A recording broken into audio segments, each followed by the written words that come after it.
And so I joined the band and moved things along. We ended up going down to Georgia, ran into Bob Marchand, who picked us up, who had records out at that time. Tours with him, and then that put me in James Brown Drummers Club in Georgia. Yo, welcome back to another episode of Main Topic Media. It's your boy Manny Bands, man. And I'm sitting here with a living legend right here, man. He's a musician from the Des Moines, Iowa, and he's a saxophone player, actually. And I wanted to do another segment where I interview musicians such as myself to show you guys like behind the scenes, and they can speak on their journey and tell y'all their journey or how they got to where they is today. You know what I mean? So, how you doing, Dale? How you doing? Oh, man, thanks, man. Good to see you. Good to see you, man. Always good. Yeah, man. Yeah, man. A good drummer over here that used to work with the Final Mix Band. Yeah. And also, he's still working at Corinthian, too, right? Yeah. Yeah, man. We've had some good runs together, a lot of good gigs, and so Final Mix is still kicking, and I'm still hanging in there. Yeah. You know, so I like to talk to younger musicians I see that are coming up. I'm looking for younger sax players now. There's more to it than just rap. Right. You know, but anyway, I started back at the Elks Club. At the Elks. That's where I started. I graduated East High, and well, we won't go back. I started graduated East High, and the band that I was first brought into, that was their home base. Right. So it was about 10 of us, 4 horns, full rhythm section, congo player, Eddie Thomas. People probably remember him. James Watkins, whose daughter was TLC. Also Butch Edmonds. Let's see, we had Ronnie Langford. Anyway, those guys, we all went down to Georgia together to seek fame and fortune. So you say you went down to Georgia with them guys? Yeah, they took me down to Georgia. I was 18 years old. You was 18? Yeah, I wanted to ask you, what was it like growing up in Des Moines, Iowa? Good. As a kid, Well, I've been around long enough to see it grow and change. Oh, okay. When we were kids, of course, we went to East High, which was the dominant school at that time. That was just before Hoover was built.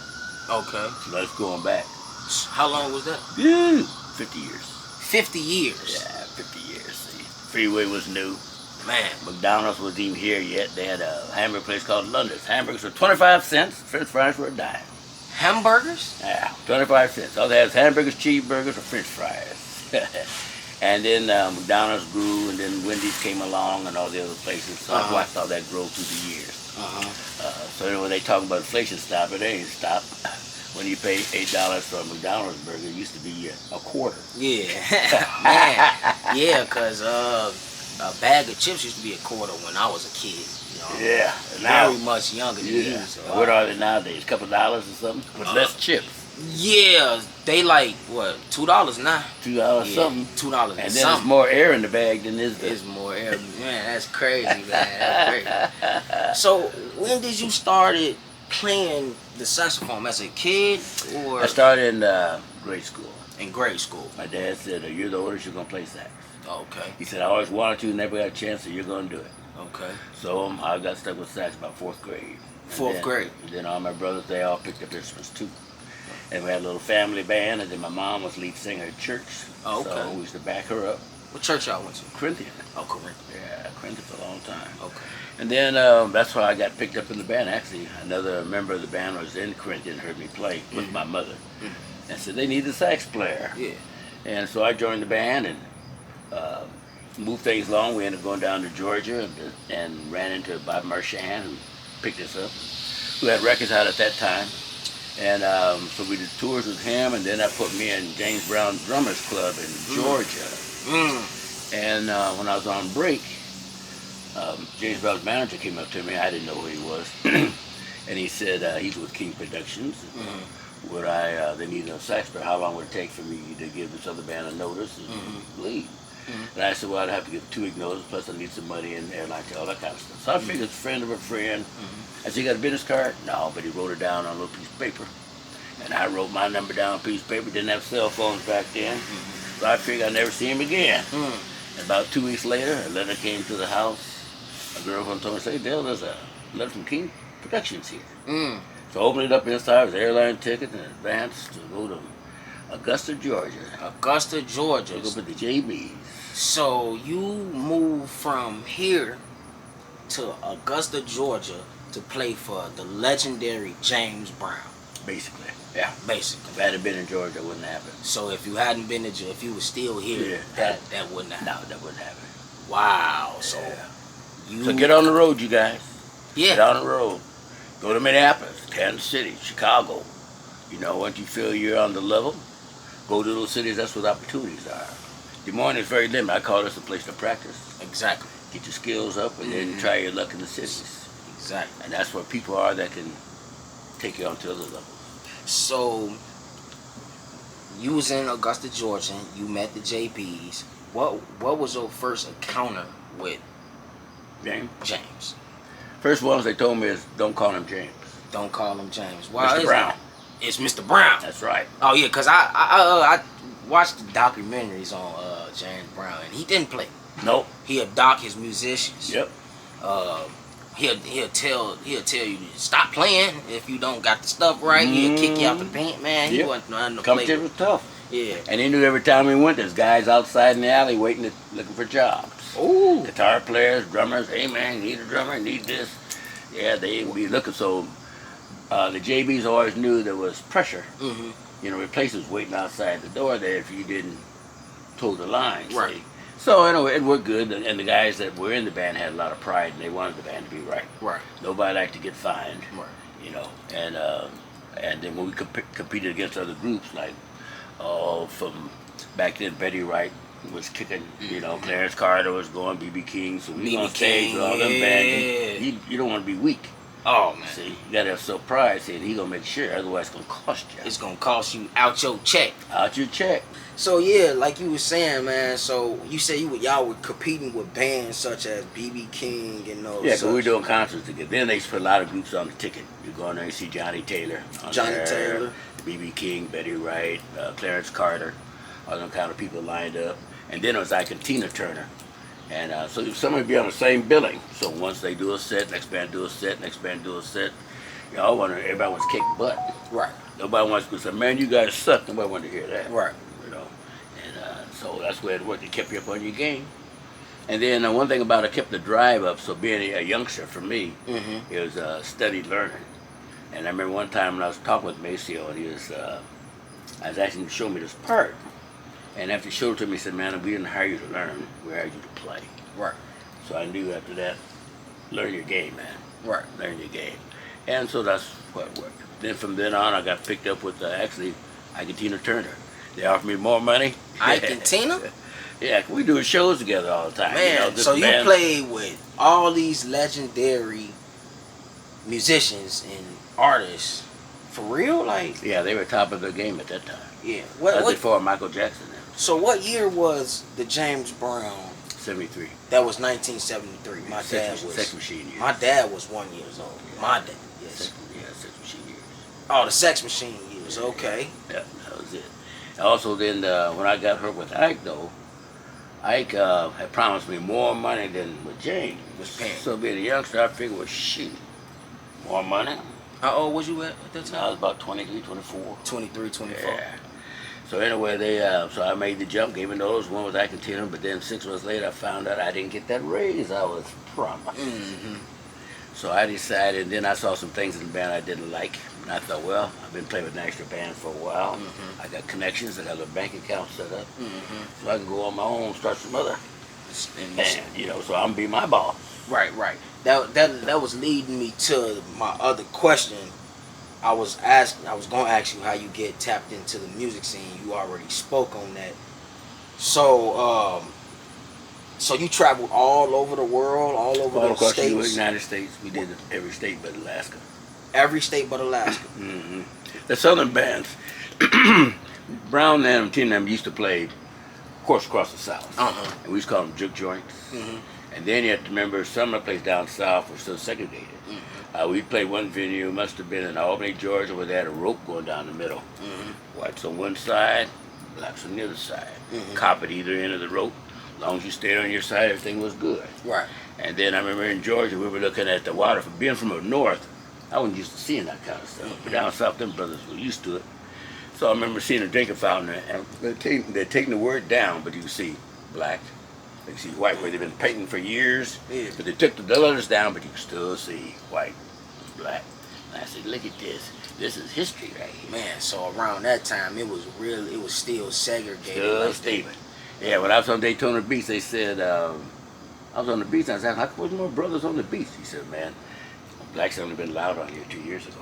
I said, really? He said, where they at? Said the brothers go to New Smyrna Beach, which is a suburb of Daytona. So I went to New Smyrna to check it out, and of course it is what it is. It was a nice beach, but there was no carnivals, and there was no big dance rooms, a couple food trucks people pull up with, that kind of stuff. But that was it. Daytona, of course, where they had all the boardwalks and all that kind of stuff. But when I was on, they'd only been allowed under 2 years before I got there. And I'm thinking, wow.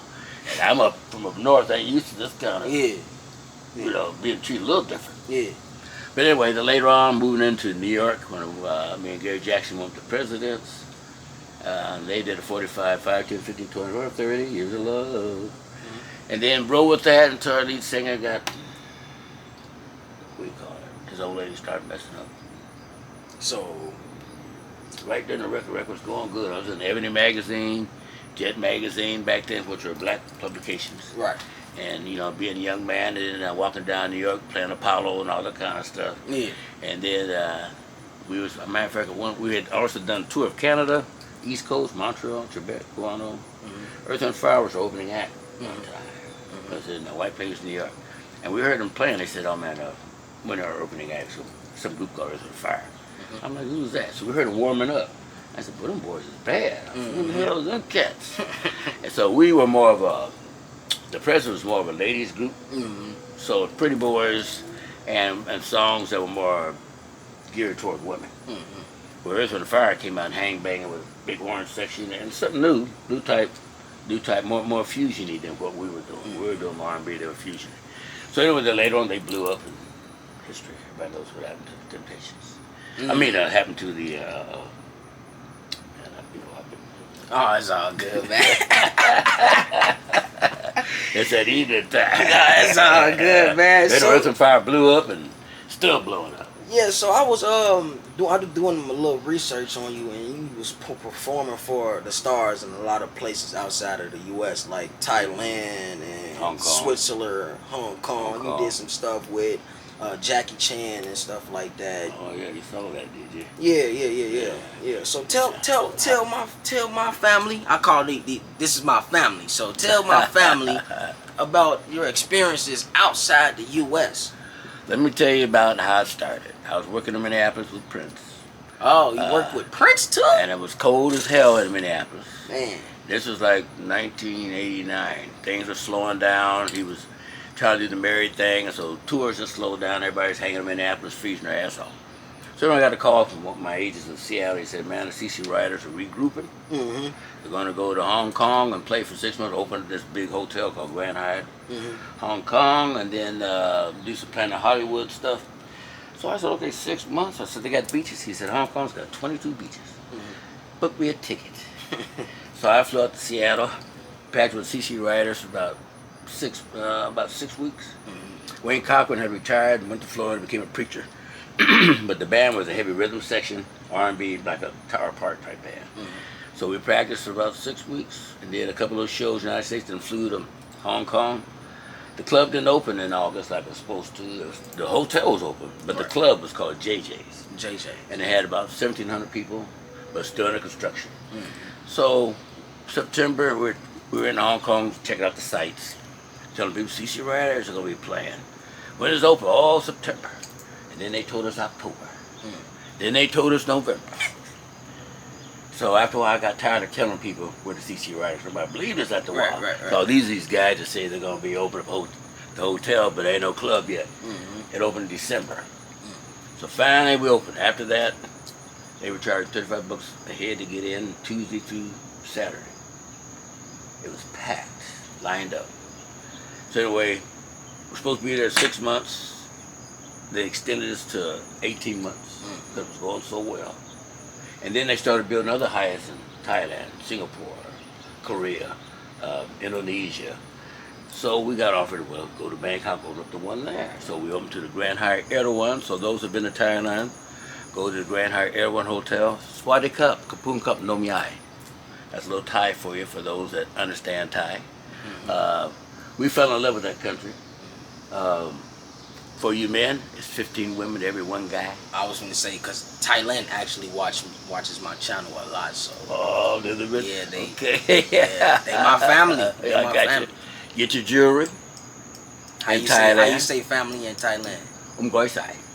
You my. Goi Sai. Go ahead and get your jewelry, but the culture is great. You're gonna see food that's different, and I guarantee you, though, you don't see nobody wearing 300 and 400 pounds. Everybody there is more fit. Yeah, fit. It's the diets and stuff that they eat. So Yeah. don't believe things. You got to go there and experience yourself. We stayed in the Grand Hyatt, so we always had access to American food. But in those Hyatts had maybe 7 different restaurants, so you could experience Thai food. You could have another type of Asian food, Indian food. So each one had a different theme. One was a steakhouse. So if you didn't have to eat the same thing every night, you could go to this restaurant one night, this one, all in the same place. Swimming pools used on the roof. The Grand Hyatt in Hong Kong was 55 stories. Oh, wow. 4 towers. The roof had 3.5 acres on the roof. There was an outdoor track, 2 swimming pools, miniature golf course, tennis courts, a place to sunbathe. They used to have, the first year I was there, they had Miss World contest. They had 80 women from all these different countries there, 80 of them. They'd be up to sunbathing by the pool every day. So I had lunch by the pool every day. I must have read the same menu about 50 times. But then you go to talk to them, and they had chaperones, I found out. So I tried to corner one when she's at the bar or something, like talk to them, and pretty soon the chaperone would come up and oversee your conversation. A lot of times out of 10, they didn't speak your language. Wow. And you look at them, so after a while, you don't know if they're going to speak French, or if they're going to speak Spanish, or if they're going to speak Italian, or Russian, or there's some from Bangladesh there. I mean, all kinds of 80 different countries. So anyway, that filled up our afternoon watching the girls lay out. And then we'd perform at night. And 1,700 people. In this club, the first floor was a disco. Right. Hold baby about, they could squeeze in maybe 700 people. But it was all in one place. You take an elevator up to it. And then if you got to our disco, you go upstairs to the CC Riders, our stage. There was seating for about 60. And then they had a standing bar that you stand at for those that didn't have money to sit down. Oh. We called the tables $1 million table. Oh, okay. So the people that sat there were people like Sharon Stone, Jackie Chan, the actors, people of so-called status. Yeah. Because they charge by the bottle, Right. or by the drink, but it's cheaper by the bottle. So you can buy a fifth of gin for $70. You can buy a fifth of Dom Perignon for $2.40. Yeah, Dom Perignon and gin. You can buy a Cristal, $3.20 a bottle. House champagne was $1.70. That's the cheapest. A cup of coffee is $7. That's after you pay $35 to get in there. Like if you order like a margarita, $25 for a margarita. Beer, just a single beer, about $8. This is in the 90s. In the 90s. In the 90s. Yeah. So from 1989 till I stayed there to 1999 and came back here to the one. So anyway, we got to experience Singapore, Japan. Matishiwa no Mae, if anybody's been to Japan. Or Indonesia. They watch me a lot too. They too? Oh yeah. I've been to Bali, Bandung, Surabaya, as they say, Surabaya. I've been to the volcanoes. Been in Jakarta. We stayed in Jakarta like 9 months the first time, and then came back for a year the next time. Played at the Grand Hyatt Jakarta Hotel, and we played at a big jazz club called Jams. That was a 6-story club. If you wanted to go there and record, they had the first 2 floors. It was like a nightclub. There was 6 cameras that would do a video. They could do an album on you right there. They had on the 5th floor. They did photography. So they could also do t-shirts. So now one place, you can perform, they do a video, they can record you can leave there with t-shirts and a promo picture all in one spot. Wow. So that was a way to encourage American artists to come there. Right. They would offer that. So Bob James came and recorded. The guy who wrote Taxi, Mm-hmm. he came with his band and played for a week. Mm. He left us the album and the video. The Brecker Brothers, my idols, they came and played for a week. And same thing, Tom Scott, I could go through the list. Grover Washington, back in those days. Commodores, yeah. They all came through. You say, huh? Say Commodores? Commodores came through. Yeah, Lionel wasn't with him then. But anyway, they came through and performing as the Commodores. Yeah. You know, Lionel was doing his own thing back in those days. Yeah. So that's the kind of people that went through weekly. So I'd be like, well, who's coming this week? Man. And they said, oh, Dave Cos is coming. I said, oh, okay, we get to play Dave Cos this week. Who's coming this week? Oh, Tom Scott. Oh, Tom Scott. We play Tom Scott this week. So that's what we rolled.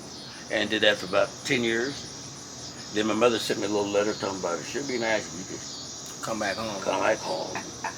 We've been gone for about 20 years. So you was gone out of the U.S. for 20 years of your life? Yeah, because before I went there, I was still on the tour. I wasn't here anymore. I'd come back here once to see my kids and do things like that, say hi to the family, but basically I was sending postcards. Now, you said you was out of the United States for 20 years of your life? Yeah, combined with the 10 years with the CC Riders, and then another 10 years with touring, Split Decision, because was no gigs in Des Moines, we hadn't moved on past. Right. Split Decision is your band. Right. You started that band 20 years ago. Right. After working with all these artists. All the artists and stuff, yeah. Okay. Mm-hmm. So how long did you play with Split Decision? 10 years. 10 years? Yeah, after I left Brown and Tina Turner and them, I came back and started Split Decision. We got on Dick Clark. Soul Train did an album, released a 45. They got re-released 2 or 3 years ago. It's on the market now. And then they used it, what's the TV show? Snowfalls, the new one? Yeah, they used one of our tracks. They used one of your tracks on Snowfall? Snowfalls. Oh. Yeah. Max G was singing. Okay. I'm Days. That was he sang lead and played guitar on that track. Okay. And so anyway, that gave us a little rejuvenation. Right. You know, for the album that we did back in the 80s. In the 80s. Stuff, yeah. So this is Split Decision. Revamped. Okay. Yeah, they remastered and brought it back out again. Okay. So mainly the shopping for TV themes and stuff like that. You know, it's on YouTube and all that kind of stuff. You can find it. Then when I was with the CC Riders, we did an album too. It was on RCA labels. BMG was the main distributor. But we distribute that mainly in Asia. So we sold the main copies in Asia, which is easy to do when you got Chinese and Thais and Japanese and you know, the people we're playing for. So those cities, Hong Kong had 14 million people. Tokyo's with 10 million people. Bangkok, they don't really know. Well, don't China ain't that China? No, China's a separate country. Oh, it's a separate country. Yeah, we went to China. We played in Guangzhou and Shenzhen. We didn't play Beijing, but my wife used to work there. Okay. Rebecca worked there for a couple of years at the Swiss Resort. Okay. When you get there in Beijing. I never wanted to live in China. I like to go there over to visit and perform. But as far as, because they watch you. You know, you have to watch yourself. You know, you want to do anything that's anti. When we played over there, we had to send them songs we were going to play, translation in English and Chinese. So we sent that ahead. We gave them like 10 songs. So even the word sex, because we were doing Sex Machine by James Brown, we couldn't use that word. Right. We had to say booty machine. Booty machine. Yeah. And we couldn't say anything that was antisocial, anything against the government, nothing like that. So once we sent our lyrics over there to them, then they put a chop. Or if they okayed everything, so we knew to play these particular songs. So anyway, they sent us over. We came over by train from Hong Kong. Went by train, which lasted about 30 minutes, 40 minutes. But it was the most fun ride. I never rode on a train with goats, with chickens. People would come on, can't have a suit and a briefcase, but he's got a chicken. Holding him by the legs, he's going home for dinner. See? Some people come on with a raccoon in a cage. Sit on the seat, ain't no big deal. Here, people go nuts. But there, they take their dinner home with them, saying, just sitting there. Take it all just like a zoo on this damn thing. One thing, if the train crashed, you got your food on there. They do stuff we don't do, man. Yeah, man. But it's fresh, and that's where they like to eat. Yeah, they food out there is different. I want to go to Thailand. Go to Thailand. Go there first. Yeah, I wanna see like, cause I was looking at this dude on the internet. He lives in Thailand. He from I think Georgia. He from Atlanta, and he moved to Thailand. He be all on social media showing his lifestyle. Like, man, I only pay $100 for to live in this condo. You feel me? And y'all paying $1,000 out here, $3,000 out here. So I wanted to see like what the hype, you know. So I do want to go out the country for that. Yeah. The best thing, especially I see a lot of Americans going to Thailand, and then they're seeing the cost of living is a lot cheaper than it is over here. Yeah. So is the pay. Oh man. Now, depending on what kind of job you get. Now, me being a musician, I was working for American companies, so I got paid what Americans want. So that made us live like kings. Out there. Yeah, we live like kings. So you live like kings. Yeah, we live like kings. Limos. I mean, I had $1,000 allowance just for laundry. I think my food allowance, $350, $400 a week. Wow. Just for food allowance. And then they rode us around with limos and all that kind of stuff. But you know, we're living another lifestyle. Yeah. Those who just move over there, I have a singer right now that went there named Ron Love. I don't know if you ever met him or not. No. But he married a chick, talking long distance. He went to Cambodia. They hit it off good. He ended up getting married and been there now about 8 years. He taught English. And what he did was he had a Social Security check put in a bank account here. So it goes in automatically. He has an ATM card over there. So he can pull out from his American account wherever he wants. And then he gets paid for teaching over there. Now the average salary in Cambodia is $350, $400 a month. But everything else is cheap to live with. Yeah. You can get dinner for 25 cents. A whole dinner. You can get a dinner. Rice and some meat for 25 cents. Wow. And they be on the streets and stuff, cooking and stuff. Right? Yeah. They got that. Now you go to restaurants, it's a little bit more, maybe $2 or $3. But man, if you got $100, you're gonna live like a king over there. Right. A lot of them ride motorcycles and put the whole family on there because economically that's what they could do. Right.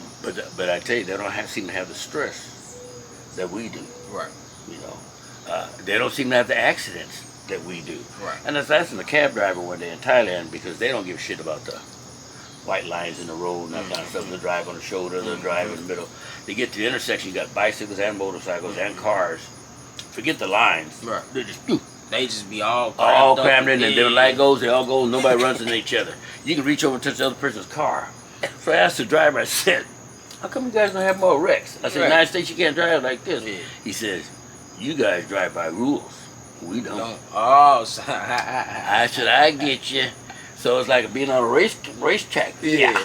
And that's where they drive. So they all drive defensively. Yeah. I've watched them stop and the car just barely squeeze by to get by, and they let them do it, go on by. Yeah. Or a motorcycle go, so you don't stick your arms out of the windows like this, because somebody gonna swing by and knock that arm off.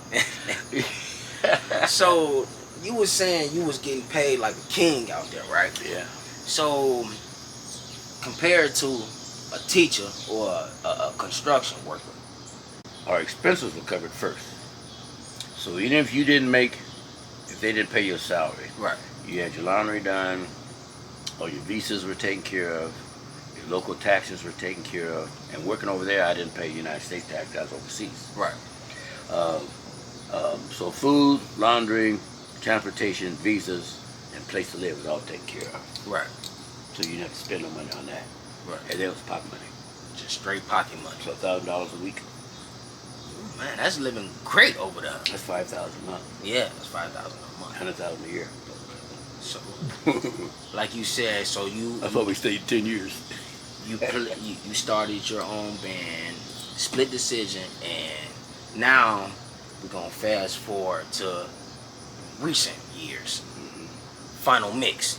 That's how I met you, and you gave me my first opportunity of playing and gigging and playing in festivals and stuff like that. We came back here in end of 1999 after the Chinese took over Hong Kong. We were done. I started Final Mix, and I did that. I said, well, this is gonna be the last band that I put together. Right. After being with the other bands, I'm like, man, this is gonna be it. It's gonna be the one that goes over the finish line, right? So I picked up some players that I'd worked with from Split Decision that was still here in town. Eddie's, who's now passed away, Ronnie McMahon, who played drums back then, had Rob Ankrum on lead guitar. I hired a lead singer named Corey, and we started off, and I noticed in Des Moines everybody was still playing old school stuff. That was back here, back home. Back here. In the year 2000, nobody was playing the new hits. They were just playing Brick House. Is a brick. My girl. Stand By Me, Journey, all that kind of stuff. Nobody was playing the new stuff. Yeah. So Usher was coming out. You had Kanye West. You had Thong Song, Dong, Dong, Dong, Dong. And Nelly was.